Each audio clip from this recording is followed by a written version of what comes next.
নবম দশম শ্রেণীর শিক্ষার্থী বন্ধুরা, কেমিস্ট্রি এমসিকিউ সলভ মাস্টার ক্লাসে তোমাদেরকে আবারও স্বাগতম জানাচ্ছি। তো আমাদের আজকে চ্যাপ্টার 7 এর লাস্ট ভিডিও এমসিকিউ সলভের, সেটা হচ্ছে পার্ট 4। তো আজকের ভিডিওতে আমরা 91 থেকে 124 নম্বর এমসিকিউ পর্যন্ত সলভ করে এই চ্যাপ্টারটা ক্লোজ করে দেবো। এর আগের 3টি ভিডিওতে আমরা 1 থেকে 90 পর্যন্ত সলভ করে দেখিয়েছি। তো আজকে হচ্ছে আমাদের লাস্ট ভিডিও। সো চলো তাহলে শুরু করা যাক। প্রথমে দেখো, আমাদের 91 যেটা বলেছে যে সালফিউরা H2SO3 যেটা, এই যৌগের সালফারের জারণ সংখ্যা কত? H2SO4 কিন্তু না, খেয়াল করো H2SO3। সো এখানে দেখো, এই যে অক্সিজেন যেহেতু আছে, এই পার্টটাকে তোমরা নেগেটিভ ধরবে জানো। তো -2 × 3, এটা হলো -6। তাহলে আমাদের পজিটিভ পার্ট হবে +6। তো +6 এর মধ্যে হাইড্রোজেন কন্ট্রিবিউট করবে হচ্ছে +1 × 2, মানে হচ্ছে +2। তাহলে সালফারকে কন্ট্রিবিউট করতে হবে কত? +4। তাহলে টোটাল +6 হবে। তাহলে আমাদের সঠিক উত্তর হবে সি, +4। এরপরে জিজ্ঞেস করেছে যে মার্কারি আর মার্কারি যে ক্লোরাইড, এই দুইটা যৌগের বিক্রিয়াটা দেখানো হয়েছে এবং এখানে আসলে এটি কি ধরনের বিক্রিয়া জিজ্ঞেস করেছে। সো এখানে আমাদের সঠিক উত্তর হবে হচ্ছে কি সি, 1 এবং 2।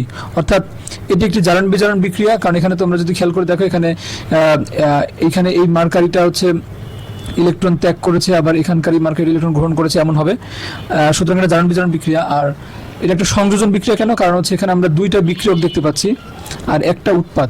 যে বিক্রিয়া তোমরা জানো, দুইটা বিক্রিয়ক থেকে একটা উৎপাদ উৎপন্ন হবে, সেটাকে আমরা বলি সংযোজন বিক্রিয়া। কিন্তু এটা কিন্তু দহন বিক্রিয়া মোটেও হবে না, কারণ হচ্ছে দহন যখন হচ্ছে বিক্রিয়ক হিসেবে একটা অক্সিজেন থাকবে এবং উৎপন্ন যৌগ তোমরা দেখতে পাবে যে একটি অক্সাইড জাতীয় যৌগ। সো তখন তোমরা সেটাকে দহন বিক্রিয়া বলতে পারবে। সো আমাদের এখানে সঠিক উত্তর এই জন্য সি। এরপরে দেখো 93-তে আমাদেরকে জিজ্ঞেস করেছে যে এখানে একটা বিক্রিয়ার উৎপাদ দেখানো হয়নি। তো এই বিক্রিয়াটা তোমরা যদি ভালো করে বই পড়ে থাকো তাহলে দেখবে, আমি তোমাদের একটু পরে দেখাচ্ছি।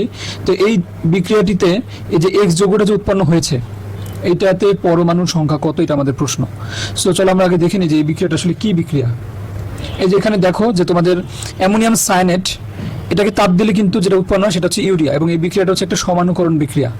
সো তোমাদেরকে জিজ্ঞেস করেছে এই যে এখানে যে এক্স বলতে এই যে এটা উৎপন্ন হয়েছে ইউরিয়া, এখানে পরমাণুর সংখ্যা কতটি? তোমরা এখানে গুনে দেখো, এখানে নাইট্রোজেন 2টা আছে, তারপর হাইড্রোজেন আছে 4টা, মোট হচ্ছে 6টা, তারপরে হচ্ছে কার্বন একটা 7টা এবং অক্সিজেন কত? আরেকটি। অর্থাৎ মোট 8টি পরমাণু আমরা দেখতে পেলাম। তাহলে আমাদের এখানে সঠিক উত্তর হবে কি ডি, 8। এরপরে দেখো 94-এ বলা হয়েছে দর্শকায়ন অনুপস্থিত কোন বিক্রিয়ায়? দর্শকায়ন কোন আয়নকে বলা হয়? তোমরা অনেকে জানো যে কোনো একটা রাসায়নিক বিক্রিয়ায় কিছু কিছু আয়ন থাকবে যেগুলো আসলে মেইন কোনো রিয়াকশনে আসলে অংশগ্রহণ করে না। তারা বিক্রিয়ার আগে যেমন থাকে, বিক্রিয়ার পরেও তেমনই থাকে। তাদেরকে আমরা বলবো স্পেকটেটর আয়ন অথবা দর্শক আয়ন। সো এখন কোন বিক্রিয়ায় দর্শক আয়ন অনুপস্থিত, মানে থাকে না, সেটা আমাদেরকে এখানে জিজ্ঞেস করেছে। এখানে সঠিক উত্তর হবে হচ্ছে পানি যোজন, অর্থাৎ অপশন ডি হবে। কেন হবে? কারণ পানি বিশ্লেষণে তোমরা দেখবে যে সেখানে আসলে বিক্রিয়কের পরে যে উৎপাদ উৎপন্ন হয় সেখানে অনেক চেঞ্জ আসে। আবার দ্বি প্রতিস্থাপন বা প্রতিস্থাপন বিক্রিয়াগুলো তো আমরা দেখি যে তোমার সেখানে আমাদের বিক্রিয়কগুলো অনেক রিয়ারেঞ্জ হয় এবং সেখানে নতুন নতুন উৎপাদ উৎপন্ন হয়। তো তখন কিন্তু আসলে দর্শক আয়ন খুব বেশি আসলে আমরা কিন্তু অনেক দর্শক আয়ন দেখতে পাই। কিন্তু যেই বিক্রিয়া আমরা দর্শক আয়ন দেখতে পাই না, সেটা হচ্ছে পানির যোজন।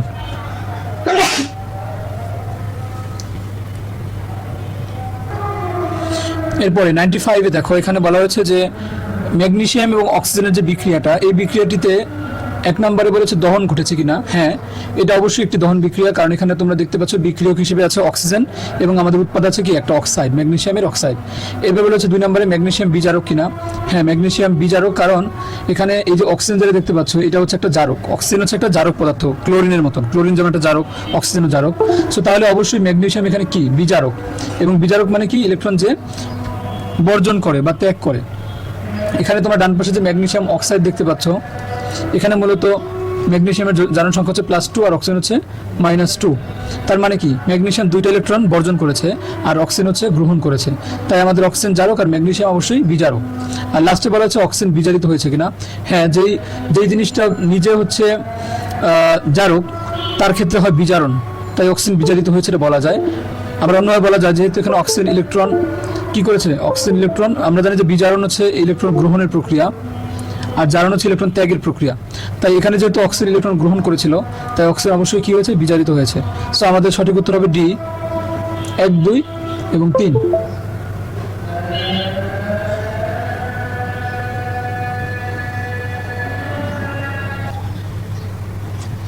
এরপর 96 বলেছে কোনটি দহনে তাপ কম উৎপন্ন হয়, কোনটির দহনে কম তাপ উৎপন্ন হয়। এখানে সঠিক উত্তর হবে হচ্ছে মিথেন, কারণ এখানে বাকি যেগুলো দেওয়া আছে দেখো, এখানে ইথেন দেওয়া আছে, তারপরে প্রোপেন দেওয়া আছে, তারপরে বিউটেন দেওয়া আছে। তো এখন আমরা জানি যে আমাদের যেই যৌগটি, তো এক্ষেত্রে তোমরা একটা বেসিক ব্যাপার জেনে রাখো যে যেই যৌগের ভিতরে কার্বন এর পরিমাণ বেশি সেই যৌগ দহন করলে তাপ বেশি উৎপন্ন হয়। তো যেখানে এখানে দেখতে পাচ্ছ যে মিথেনের ক্ষেত্রে মাত্র একটা কার্বন, আর ইথেন প্রোপেন বিউটেন এগুলোর ক্ষেত্রে কিন্তু কার্বন সংখ্যা বেশি। সো অবশ্যই আমাদের এখানে এই মিথেন যেটা, এটা দহনে তাপ কম উৎপন্ন হবে।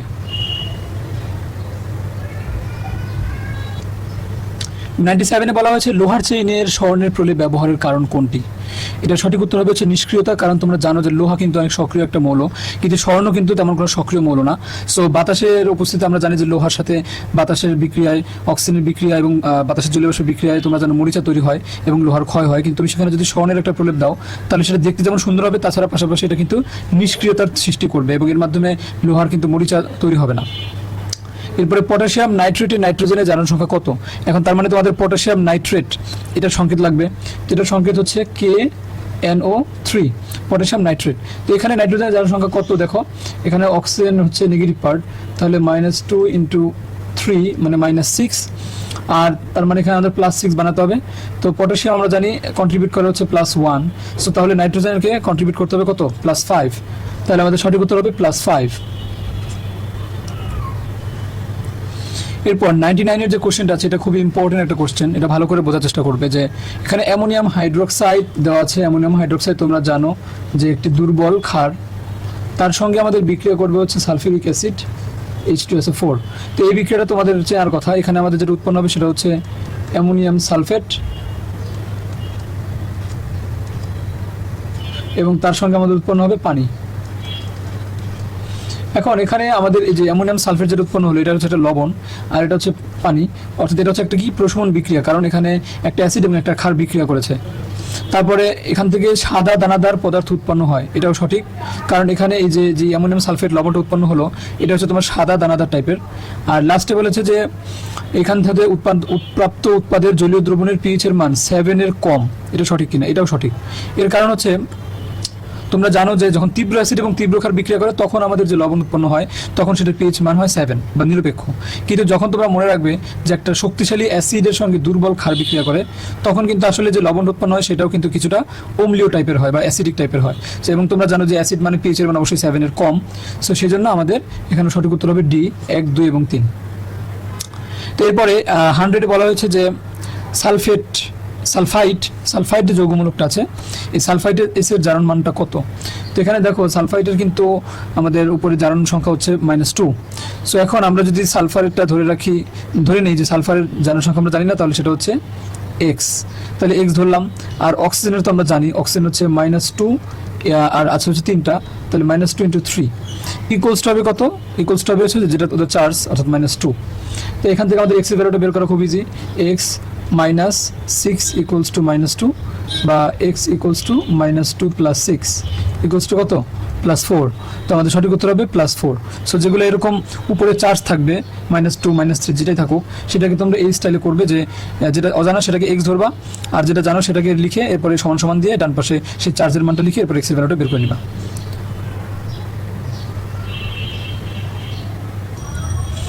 এরপর 101 নম্বরে দেখো অ্যালুমিনিয়াম অক্সাইড এই যৌগে অ্যালুমিনিয়ামের জারণ সংখ্যা কত এটা আমাদেরকে বের করতে বলেছে। তো অ্যালুমিনিয়াম অক্সাইড Al2O3, সো এখানে আমাদের এই নেগেটিভ পার্টটা হচ্ছে -2 × 3 মানে -6, তাহলে অ্যালুমিনিয়ামের পার্টে হবে +6। এখন এখানে দেখো দুইটা অ্যালুমিনিয়াম আছে, সো দুইটার যদি কন্ট্রিবিউট করতে হয় +6 তাহলে একটার কন্ট্রিবিউট করতে হবে কত, +3। সো তাহলে আমাদের সঠিক উত্তর হবে বি, +3। 102 বলা হয়েছে ম্যাগনেসিয়ামের সঙ্গে নাইট্রিক অ্যাসিডের যে বিক্রিয়া হয় সেখানে ম্যাগনেসিয়াম নাইট্রেট এবং হাইড্রোজেন গ্যাস উৎপন্ন হয়। তো এই বিক্রিয়াটি কোন ধরনের, সঠিক উত্তর হবে রেডক্স। কেন, কারণ এখানে সরাসরি আমরা একটা জিনিস দেখতেই পাচ্ছি যে ম্যাগনেসিয়াম যেটা, এই ম্যাগনেসিয়ামটা কিন্তু এখানে আমাদের বিক্রিয়ক হিসেবে যখন আছে তখন কিন্তু এটা নিরপেক্ষ, অর্থাৎ জারণ সংখ্যা হবে 0। আর ডান পাশে আমরা যখন দেখতে পাচ্ছি ম্যাগনেসিয়াম নাইট্রেট আকারে, এখানে কিন্তু ম্যাগনেসিয়ামের জারণ সংখ্যা হচ্ছে 2+। তো তার মানে ম্যাগনেসিয়াম এখানে জারিত হয়েছে, কারণ ম্যাগনেসিয়াম দুইটা ইলেকট্রন ত্যাগ করে ম্যাগনেসিয়াম 2+ কনভার্ট হয়েছে। সো তার মানে ম্যাগনেসিয়ামের এখানে জারণ ঘটেছে আর নাইট্রিক অ্যাসিডের ওখানে বিজারণ ঘটেছে। সো এটা একটা রেডক্স বিক্রিয়া।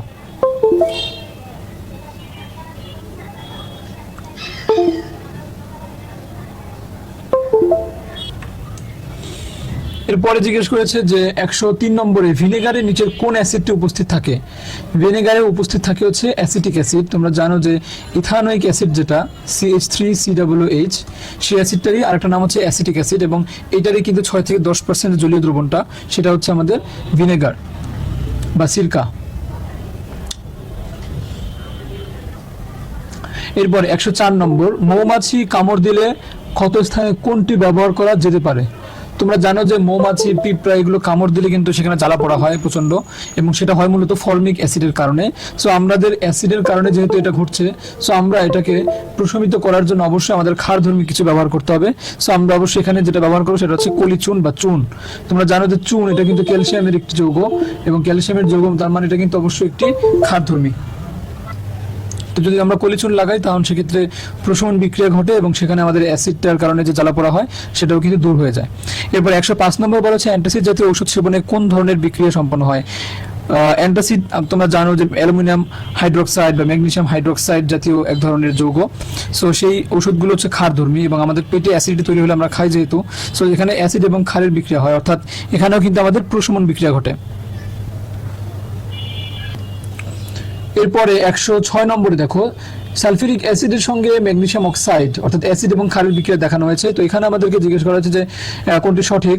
তো এখানে অবশ্যই আমাদের সঠিক উত্তর হবে হচ্ছে এ, অর্থাৎ তাপ উৎপন্ন হয়। এই কথাটা ঠিক আছে, কারণ আমরা জানি যে প্রশমন বিক্রিয়া মানে সেখানে অবশ্যই তাপ উৎপন্ন হয়, তাপ উৎপাদী বিক্রিয়া যেহেতু। কিন্তু এখানে ইলেকট্রনের স্থানান্তর ঘটেছে কিনা সেটা উত্তর হবে না, এখানে ইলেকট্রন স্থানান্তর ঘটে না, কারণ আমরা জানি যে প্রশমন অধক্ষেপণ এগুলো হচ্ছে নন রেডক্স বিক্রিয়া, মানে সেখানে ইলেকট্রনের কোনো স্থানান্তরই ঘটে না, এবং এখানে কোনো অধক্ষেপ পড়ে না, কারণ আমরা জানি এখানে লবণ আর পানি উৎপন্ন হয়। এরপরে 107 নম্বরে যে বিক্রিয়াটা দেখানো হচ্ছে ফেরাস ক্লোরাইড এবং ক্লোরিন, এটা কিন্তু তোমরা এর আগেও দেখেছো একটা প্রশ্নে। তো এটা সঠিক উত্তর হবে হচ্ছে সি, 2 এবং 3। কেন? কারণ এটা একটি জারণ বিজারণ বিক্রিয়া এবং এটা সংযোজন বিক্রিয়া, অর্থাৎ এখানে দুইটা বিক্রিয়ক এবং একটা উৎপাদ। কিন্তু 1 নম্বরে যেটা আছে সমানুকরণ, এটা কিন্তু এটা হবে না, কারণ সমানুকরণ বিক্রিয়া আমরা জানি যে বাম পাশে যে বিক্রিয়ক থাকে এবং ডান পাশে যে উৎপাদ থাকে সেই দুইটা আসলে মূলত একই সংখ্যক পরমাণু দিয়ে তৈরি হয় এবং পরস্পর রূপান্তর ঘটে, কিন্তু এখানে কিন্তু তেমনটা ঘটেনি। দেন 108 বলা হচ্ছে সালফিউরিক অ্যাসিডে সালফারের জারণ সংখ্যা কত। এটাও খুব সহজ, এখানে অক্সিজেনের পার্টটা হচ্ছে -8 হবে, -2 × 4 মানে -8, এবং আমাদের পজিটিভ পার্ট হবে +8।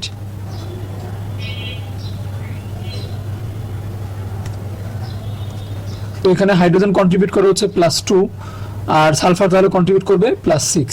তাই আমাদের সঠিক উত্তর হবে সি, +6। এরপর আর অম্ল এবং ক্ষারকের মধ্যে কি ধরনের বিক্রিয়া ঘটে। খুবই সহজ প্রশ্ন, প্রশমন বিক্রিয়া ঘটে।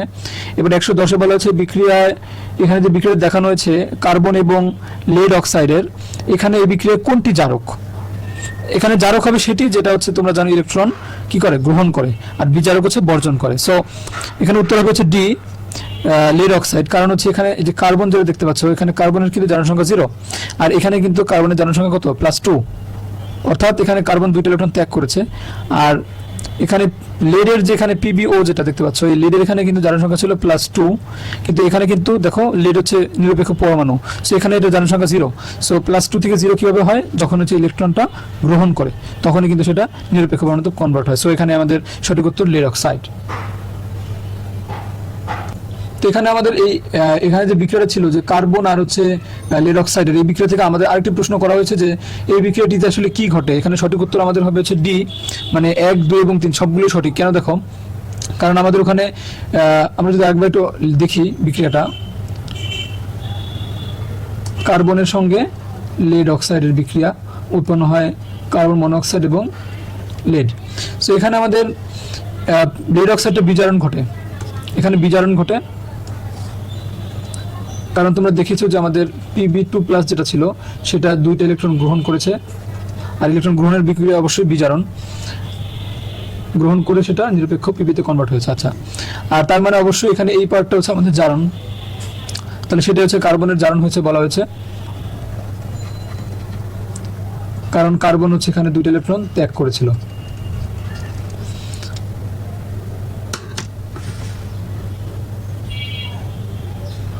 আর এর পরের 3 নম্বরে যেটা বলা হয়েছে জারণ বিজারণ যুগপৎ, এটাও সঠিক, কারণ তোমরা জানো যে যখনই কোনো একটা বিক্রিয়কে জারণ ঘটে আর একটা বিক্রিয়কে কিন্তু সাথে সাথে বিজারণ ঘটে। সো এখানে আমাদের 3টাই সঠিক।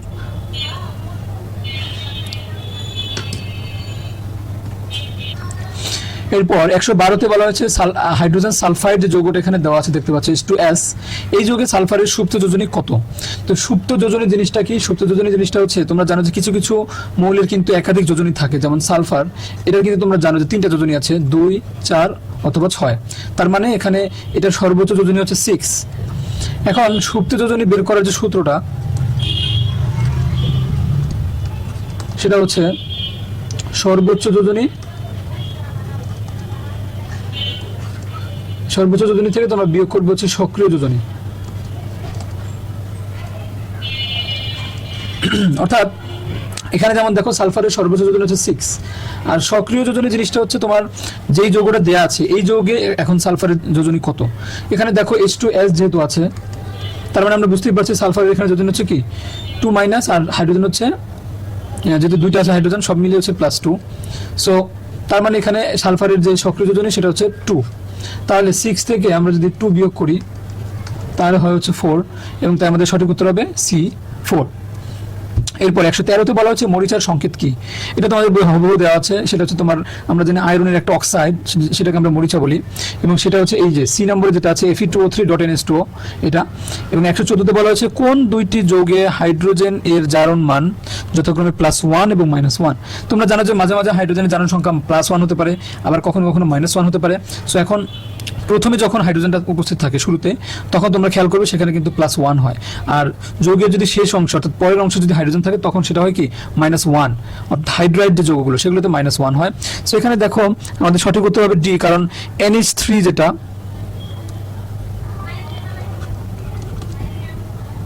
এখানে একটা যৌগ আছে NH3 অ্যামোনিয়া, আর একটা যৌগ আছে সোডিয়াম হাইড্রাইড। এখানে অ্যামোনিয়া যৌগে আমরা দেখতেই পাচ্ছি যে হাইড্রোজেনের জনসংখ্যা হচ্ছে +1, কারণ এখানে নাইট্রোজেনটা হচ্ছে মাইনাস কন্ট্রিবিউশন করে এবং সেটা হচ্ছে -3, আর হাইড্রোজেনের হচ্ছে +1 যেহেতু এবং 3টা হাইড্রোজেন আছে, সো সেই 3টা মিলে এটা কন্ট্রিবিউট করে +3। সেখানে +1, আর এই যে সোডিয়াম হাইড্রাইড এই যে NaH, এই যৌগে কিন্তু সোডিয়াম +1 আর হাইড্রোজেন কিন্তু -1। এরপরে 115তে বলা হচ্ছে Cl2O7 যে একটা যৌগ, এখানে আমাদের ক্লোরিনের জারণ সংখ্যা কত? এখানে অক্সিজেনটা আমরা জানি যে -2 ইন্টু এখানে 7 আছে, সো -14, আর ক্লোরিনের পার্ট হচ্ছে +14। তো এখন আমাদের ক্লোরিন যে 2টা আছে, সো এখানে হবে +7, ক্লোরিনের জারণ সংখ্যা হবে কত? +7 সি। এরপরে 116তে বলা হচ্ছে মার্কারি যে ক্লোরাইড, মার্কিউরাস ক্লোরাইড এবং তার সঙ্গে মার্কারির বিক্রিয়া, এই বিক্রিয়ায় কোনটি সঠিক? নিচে চিত্র থেকে পড়ানো সম্পর্কে যে ধারণাগুলো পাওয়া সম্ভব। সো এখানে আমাদের আসলে কোনটি জারক কোনটি বিজারক এটা জিজ্ঞেস করেছে।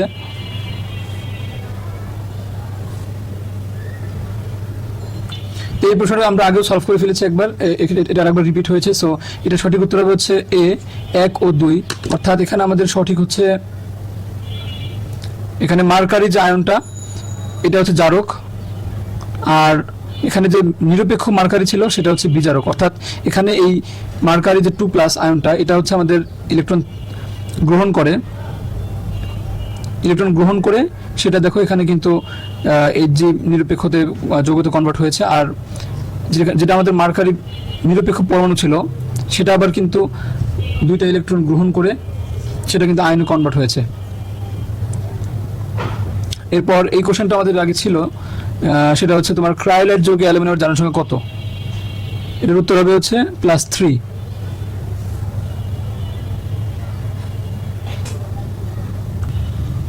তোমাদেরকে আমি দেখিয়েছিলাম যে Na3Al F6 এটা হচ্ছে ক্রায়োলাইট। সো এখানে আমাদের ফ্লোরিন হচ্ছে -1 হিসেবে -1 × 6 মানে -6, আর তাহলে এখানে টোটালটা হবে +6। তাহলে সোডিয়াম আমাদের কন্ট্রিবিউট করতেছে +3, তাহলে অ্যালুমিনিয়াম কি কন্ট্রিবিউট করতে হবে কত? +3।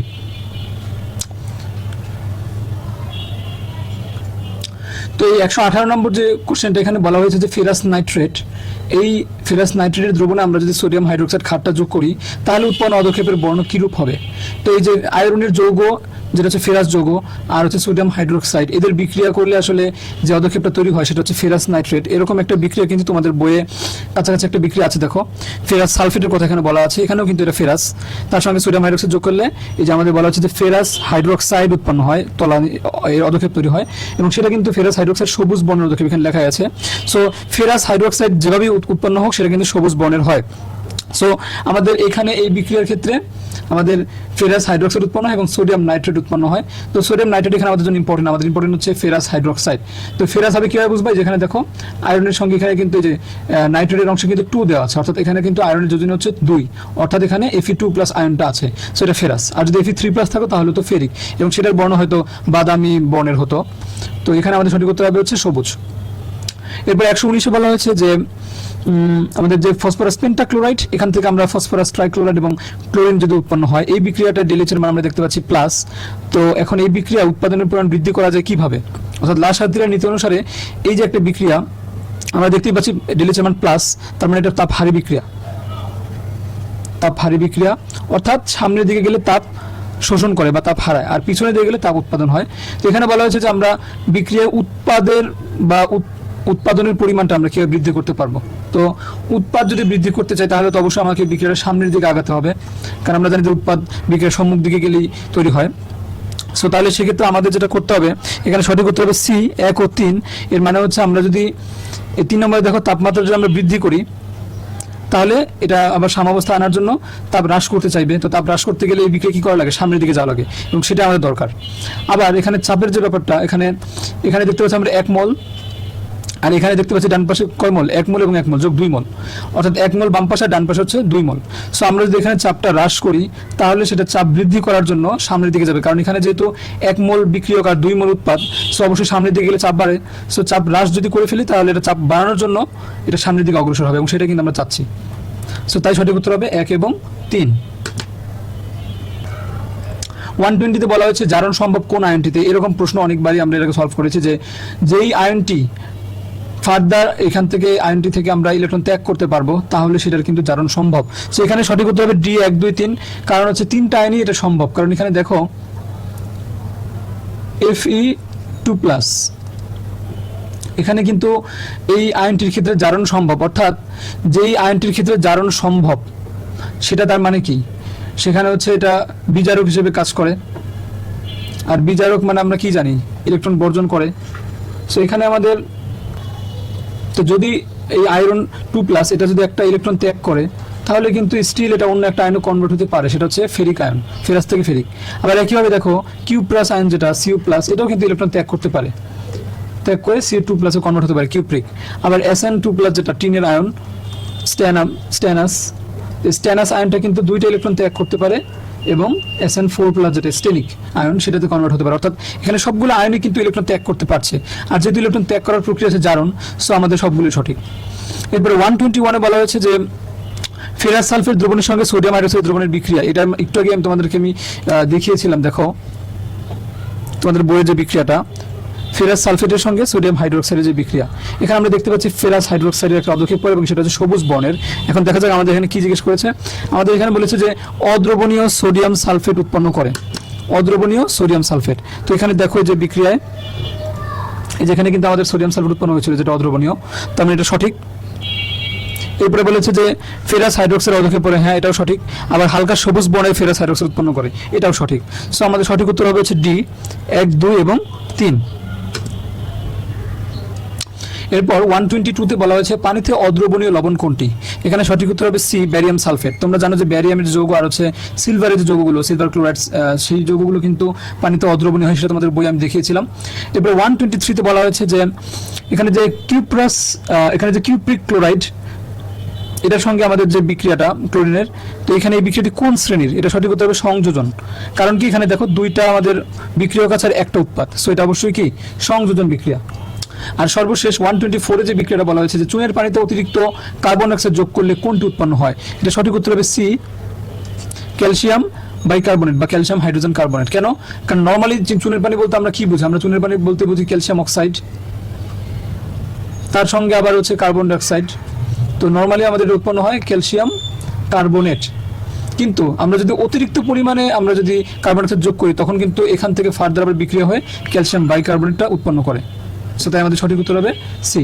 সো এই ছিল আমাদের মোট 124টা এমসিকিউ সলভ। আজকের ভিডিওতে আমরা 91 থেকে 124 শেষ করলাম এবং আগের 3টা ভিডিওতে আমরা ধারাবাহিক 3টি ভিডিওতে আমরা 1 থেকে 90 পর্যন্ত সলভ করে দেখিয়েছি। সো প্রিয় শিক্ষার্থী বন্ধুরা, এভাবে তোমরা যদি আমার এই 4টি ভিডিও পর মনোযোগ সহকারে দেখো তাহলে তোমাদেরকে চ্যাপ্টার 7 এর যে এমসিকিউ এখানে কিন্তু কেউই আটকাতে পারবে না, কারণ এভাবে আসলে ডিটেলসের ব্যাখ্যা জানলে তোমাদেরকে আসলে এমসিকিউতে ভুল করানো আসলে সম্ভবই না।